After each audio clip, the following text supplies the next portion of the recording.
Et je vais appeler du coup Inaki Garcia des Cortázar à me rejoindre.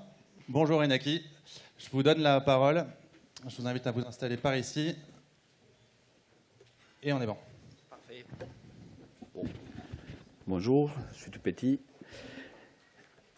Donc merci beaucoup de l'invitation à contribuer à cette journée autour de l'impact du changement climatique sur la viticulture et avec un focus dans l'eau. Mon objectif de ma présentation, qui ne va pas être peut-être assez longue par rapport à l'enjeu que c'est les changements climatiques, mais qui permettra au moins de donner quelques éléments de contexte à ce qui va être traité dans la journée, va s'attarder sur un peu rappeler aux données des connaissances de base par rapport à quels sont les enjeux de ces changements climatiques, pourquoi on s'inquiète, pourquoi la communauté scientifique qui travaille actuellement sur ces questions est préoccupée et tire l'alerte sur les besoins d'atténuation et d'adaptation de nos sociétés à cet enjeu. Et ensuite, je vais essayer de vous donner quelques éléments de contexte de ce que l'on peut calculer aujourd'hui, observer au niveau d'impact dans la région méditerranéenne, et notamment un peu quels sont les outils que l'on mobilise dans ces cadres-là, comme des outils qui pourraient être mis à disposition pour les différents partenaires, qu'ils soient de la recherche au privé. Donc, je répare de loin. Je sais que la plupart d'entre vous êtes fatigués d'entendre parler du changement climatique, mais je fais le constat que si je vous demande comment ça fonctionne, certains processus, une voiture, on connaît tous une voiture, mais par contre, on ne saurait pas parfaitement expliquer comment elle fonctionne. Donc, je vais rappeler quelques éléments de contexte, et l'idée, c'est de vous montrer, de vous rappeler pourquoi c'est inquiétant. Donc, la figure que vous voyez à gauche, ça correspond... Alors, je ne sais pas s'il y a une souris qui me permet... Oui, j'ai là. Donc, ça nous permet d'observer l'évolution de la concentration des gaz à effet de serre depuis pratiquement déjà 1 million d'années. Au cours d'1 million d'années, ce que l'on a vu avancer, c'était une évolution qui était plus ou moins constante entre un certain seuil de 200 parties par million et presque 300 parties par million. C'était des concentrations qui ont évolué au cours du temps par rapport à la nature, par rapport au cycle du Soleil, par rapport au cycle naturel de la Terre.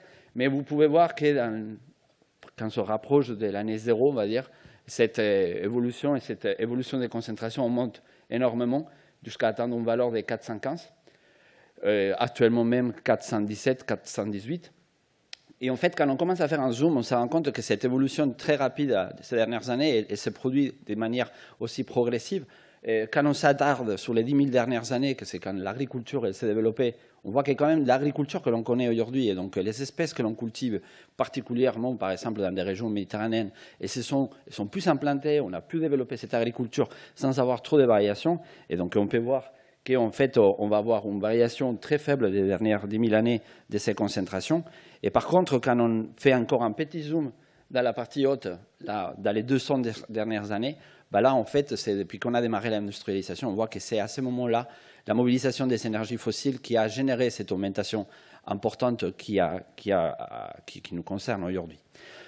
Quand on regarde ceci dans une autre perspective, c'est que ces gaz à effet de serre que l'on émet, en fait, ils ne sont pas là juste à l'instant T, mais qui vont rester un certain temps. Et là, vous avez à gauche les valeurs de durée moyenne qui peut rester une molécule de chacun de ces 3 gaz, donc les 3 gaz qui nous concernent, les CO2, le méthane et l'oxyde nitreux. Il faut comprendre que le CO2, il va rester 100 ans.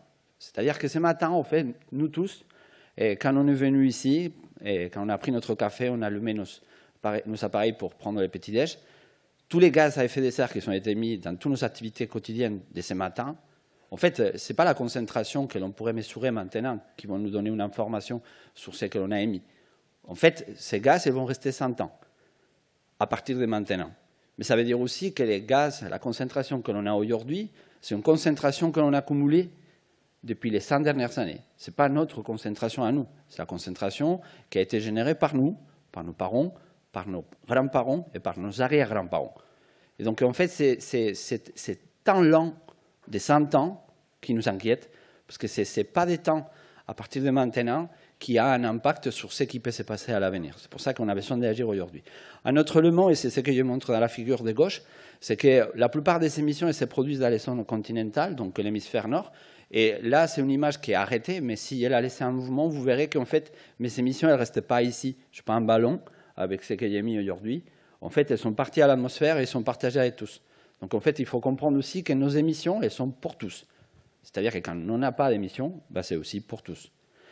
Et si elle les simplifie d'une manière un peu plus simple, ça représente un peu un lavoir, en fait, notre système actuellement et les problématiques à laquelle on est confronté. Dans un lavoir, dans un village, on voit qu'il y a un canal, un petit tuyau par lequel il arrive l'eau, et il y a un tuyau par lequel il sort. Et en fait, souvent, c'est constant. Donc, ce lavoir, il maintient une quantité d'eau, plus ou moins. Ça serait notre atmosphère pendant des milliers d'années, comment ça a fonctionné, avec des petits allers-retours. Le problème, c'est qu'on a rajouté du tuyau au lavoir, mais pour rajouter de l'eau, et on n'a pas forcément rajouté des tuyaux au lavoir pour sortir l'eau, même on les raccourcit avec de la déforestation, les changements de pratiques. Et donc aujourd'hui, le problème, c'est qu'on est en train d'arriver au top du lavoir, au plus haut, et que des modifications trop courtes, elles peuvent avoir des impacts très faibles. Et ce qui nous intéresse, c'est d'y aller le plus loin possible dans ces systèmes. En France, les émissions, elles sont distribuées de cette manière, dont l'agriculture, elle est concernée par 20% à peu près des concentrations, des émissions qui sont émises aujourd'hui. Il faut comprendre qu'en France, nos émissions propres, donc de tous les secteurs, équivaut à pratiquement 6 tonnes et demie par habitant. Donc c'est les chiffres qu'il y a à gauche. 418, bon, je n'ai pas mes lunettes, donc je vois que dalle de près. Et 529 quand on tient compte de ce qu'on importe. C'est-à-dire que la plupart des vêtements qu'ils portent, certainement, ils n'ont pas été fabriqués en France. Donc les émissions qui ont été produites pour fabriquer ces vêtements dans un autre pays, en fait, il faut qu'ils y tiennent compte. Parce que j'ai fait émettre à quelqu'un d'autre des émissions que je consomme. Donc en fait, finalement, mon empreinte carbone, elle va être autour de 8 tonnes. Et il faut savoir qu'aujourd'hui, l'objectif que l'on doit se donner tous, c'est de réduire à 2 tonnes. Ça veut dire qu'il faut diviser par 4 nos émissions que l'on fait annuellement par habitant en France. Alors les conséquences de ces émissions au niveau planétaire, elles se traduisent par plusieurs évolutions. Vous voyez à gauche, en haut, l'augmentation des températures avec un ratio très différent, en fait, une distribution d'augmentation très différente entre les régions continentales et les régions océaniques, et surtout entre les nord et les sud, avec une augmentation moyenne autour de 1,17, mais avec pratiquement 3 à 4 degrés déjà d'augmentation observée dans les pôles nord. Et on a une distribution de la pluviométrie qui change selon les régions de la planète, avec une diminution notamment observée dans les régions méditerranéennes. Et la figure de droite correspond à chaque colonne correspond à une année et chaque ligne correspond à un mois. C'est juste pour vous montrer que quand on parle d'augmentation, ce n'est pas quelque chose qui se produit de façon constante, elle se produit avec une certaine variabilité chaque année. On va avoir des mois qui vont être très chauds, des mois qui vont être peut-être moins chauds, des années qu'on va avoir une augmentation très importante pendant certains mois d'hiver, par exemple, et après, par contre, l'été va être plus frais, ou vice-versa. Et ça, c'est très important à intégrer parce que finalement, c'est une complexité de plus à gérer. On n'est pas en train de gérer juste un delta que l'on va rajouter à notre température, on est en train de gérer une variabilité qui est en train d'évoluer. Et juste pour vous montrer que les couleurs qui sont à la fin, moi ça fait 15 ans que je regarde cette figure, ça fait 15 ans que je vois évoluer malheureusement cette figure vers le noir et maintenant vers le rose, parce que les auteurs de cette figure n'ont plus dans la palette des couleurs suffisantes pour pouvoir représenter l'augmentation que l'on a mensuellement. Le rapport de l'IPCC nous a aussi montré une augmentation des différents extrêmes, comme les canicules, qui s'est fait de manière globale pratiquement, et les fortes pluies et les sécheresses, dans lesquelles nos régions de production elles sont affectées directement et déjà significativement affectées. Et quand on zoome en France, on reproduit le même schéma que l'on a vu à l'échelle mondiale, avec une augmentation qui est même plus élevée que celle que l'on mesure à l'échelle globale, donc avec une France qui se réchauffe encore plus vite que le reste de la planète, avec une distribution des pluies qui reste très différenciée entre les nord et les sud de notre pays. Et Météo France nous montre que voilà, on a une certaine coupure nord-sud, et donc la région méditerranéenne est plutôt affectée par une diminution des pluies. Et avec ces extrêmes climatiques, qui prennent vraiment une place de plus en plus prenante. Juste les chiffres, auparavant on avait une canicule tous les 5 ans, et dans les dernières années on a 2 canicules par an. On est en train de passer sur des fréquences annuelles très élevées du nombre de canicules à l'échelle nationale. Et c'est de la même manière par rapport aux sécheresses, dont on voit que l'année 2022, concrètement, la période d'été n'a pas été exceptionnelle, si on la regarde par rapport à d'autres années historiques. la période annuelle, quand on regarde les déficits hydriques annuels, elle est particulièrement exceptionnelle et elle sort même des clous de ce que l'on connaît et même par rapport à ce qu'on s'attend à l'avenir. Donc c'est quand même 2022-2023 un cadre d'études intéressant. Alors je me suis permis de produire quelques résultats pour essayer de comprendre quels étaient les effets futurs. Et là, vous voyez par exemple comment la phénologie d'une syrah dans la région méditerranéenne pourrait évoluer, a évolué déjà dans les 40 dernières années. Donc c'est une comparaison entre la figure de gauche représente les deux décades de 1980-2000 et 2001-2021. Et on voit déjà qu'on n'a peut-être pas perçu complètement, mais on a une avancée des floraisons et véraisons qui va impacter la maturité déjà des 5 à 10 jours en moyenne dans les vignobles et dans la région méditerranéenne. Et on voit que voilà, les couleurs commencent déjà à changer localement. Pardon. Et si on s'intéresse à d'autres variables qui vont être impactées par cette modification de la phénologie, comme par exemple l'augmentation de la température maximale pendant la période de maturité ou la somme des déficits hydriques, donc la pluviométrie moins les TP, pendant tous les cycles de la plante, ben on voit qu'en fait déjà on a une augmentation encore plus importante de la température pendant la phase de maturité. Donc on a déjà 1,7 degrés observé déjà en 40 ans. Et on a un déficit qui apparaît déjà, pratiquement on a perdu 100 mm. On a augmenté les déficits hydriques du système de pratiquement 100 mm. Alors demain, en fait, ce qui nous concerne aujourd'hui, c'est que, comme je disais tout à l'heure, on a différents types de scénarios qui peuvent arriver à l'avenir, avec des scénarios politiques, socio-économiques, démographiques, qui nous indiquent qu'on pourrait ou réduire très rapidement nos émissions, comme c'est les scénarios dans lesquels on devrait s'engager, ou se laisser un peu plus de temps. On va voir si peut-être, de toute façon, on sera capable de rattraper plus tard, voire de rien faire, comme c'est le scénario qui est marqué à haut. Mais comme je vous ai dit tout à l'heure, les émissions d'aujourd'hui restent 100 ans. Donc toute action que l'on n'entreprenne pas aujourd'hui, on décale de 100 ans l'effet sur notre système. Et c'est ça que vous voyez à droite, c'est que finalement, vous voyez que même si à gauche, on a réduit très rapidement les émissions, à droite, la courbe bleue, elle ne bouge pas, parce que de toute façon, on ne pourra pas avoir un impact avant 100 ans. Et de toute façon, on va stabiliser les choses qu'en 2050. Il y a un effet de latence, une forme d'inertie dans l'évolution du climat. Exactement. Il y a un effet d'inertie. Et en fait, plus on retarde, on se rend compte que même dans les scénarios où on retarde le plus, on n'arrive même pas à atteindre les pics de stabilité à la fin du siècle.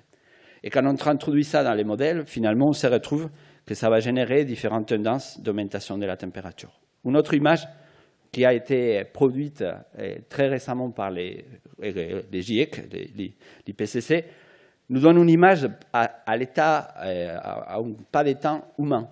Et là, vous savez, les gens qui ont 70 ans aujourd'hui ont vécu cette évolution de la température, donc une augmentation très nette, mais voilà, on va imaginer que ça restera dans une phase dans laquelle on va avoir une augmentation qui va être commune indépendamment des scénarios. Par contre, les gens qui sont déjà 40 ans, comme moi, on est certainement face à une période dans laquelle on va avoir déjà des divergences d'évolution de la température. Et surtout nos enfants, ils vont être sur des futurs pour l'instant qu'ils ne connaissent pas. Ils ne connaissent pas si on va être, à partir de 2050, face à une augmentation très radicale parce qu'on n'aura pas tenu nos enjeux et nos objectifs de réduction de gaz à effet de serre, ou ils pourront stabiliser la situation comme à peu près aujourd'hui. Sachant qu'aujourd'hui, on sait déjà que jusqu'à 2050, on va continuer quand même à augmenter les températures.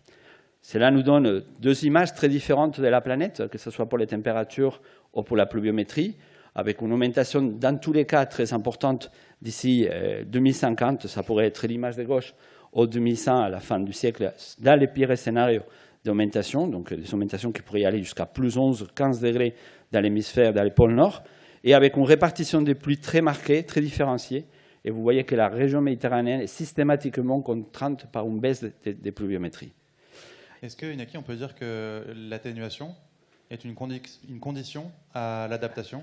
L'atténuation, ça va être la condition de base pour que les modèles, comme je le dirai à la fin, d'adaptation que l'on puisse proposer aujourd'hui puissent y aller au-delà de 2050. Sans atténuation, pas d'équilibre Pas d'équilibre avant 2050, enfin après 2050, ça c'est certain. Et beaucoup plus d'inquiétude sur nos systèmes de production, parce qu'on a des effets en cascade. Les températures, la pluviométrie, là vous avez les effets d'extrêmes qui peuvent émerger et augmenter, et un demi-degré de différence peut avoir des conséquences non négligeables sur l'augmentation de ces extrêmes, que ce soit les canicules, les fortes précipitations ou les sécheresses. Alors en France, je reviens un peu les schémas de tout à l'heure, on a cette même tendance avec beaucoup d'incertitudes de variabilité en fonction de la pluviométrie, et comme je disais tout à l'heure, ça reste quand même un système qui est... Les modèles les traduisent d'une manière moins tendancielle que par rapport aux températures, mais d'une manière générale, ils nous confortent dans la tendance à la fin du siècle avec ces coupures nord-sud, et notamment dans les périodes estivales, et des recharges, ce qui peut être aussi une des questions qui peut être posée aujourd'hui dans la journée. Et quand on regarde comment les modèles nous disent qu'est-ce qui pourrait arriver à l'avenir, ben en fait, on accentue ces tendances que j'ai montrées tout à l'heure, des avancées, notamment pour la phénologie.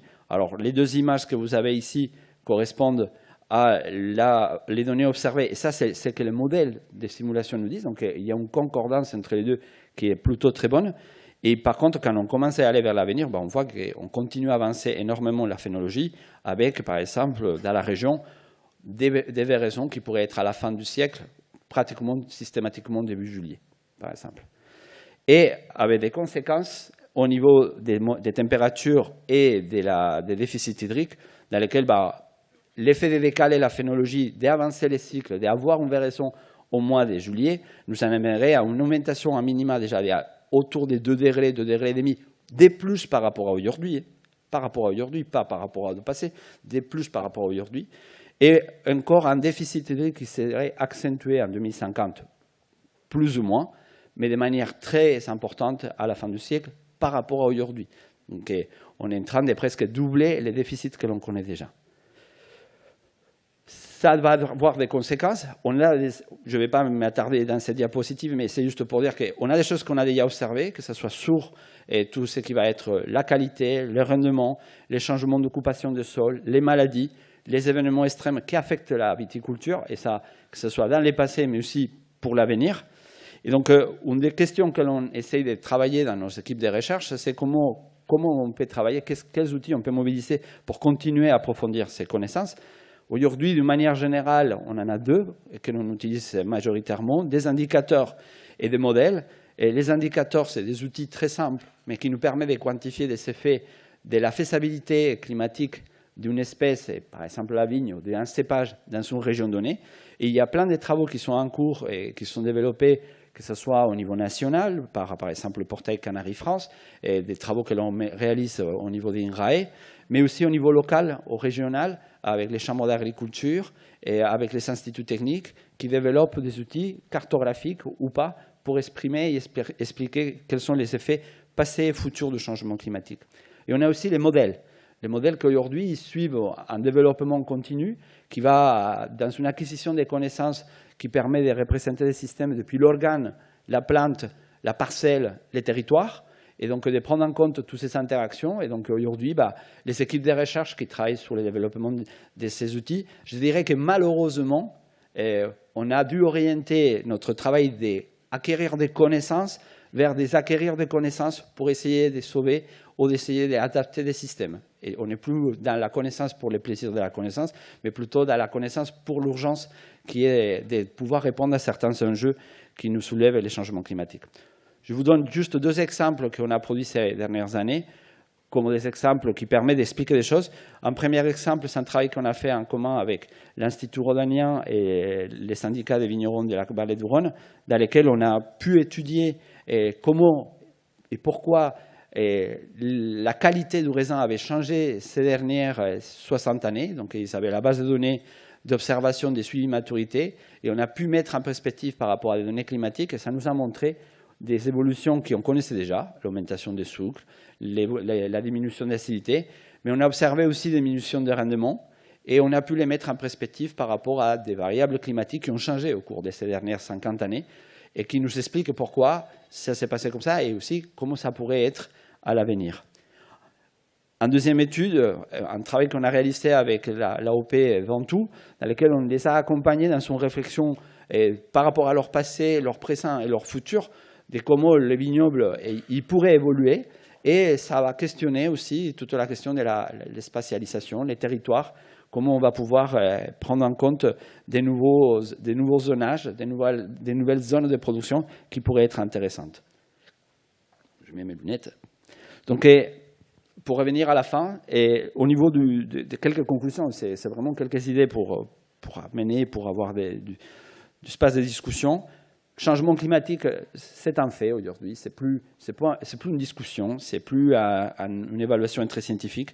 Et puis c'est même pas pour demain, c'est déjà pour aujourd'hui. Et c'est aujourd'hui, c'est quelque chose qu'on agit pour demain. Voilà, c'est aujourd'hui qu'on agit pour demain.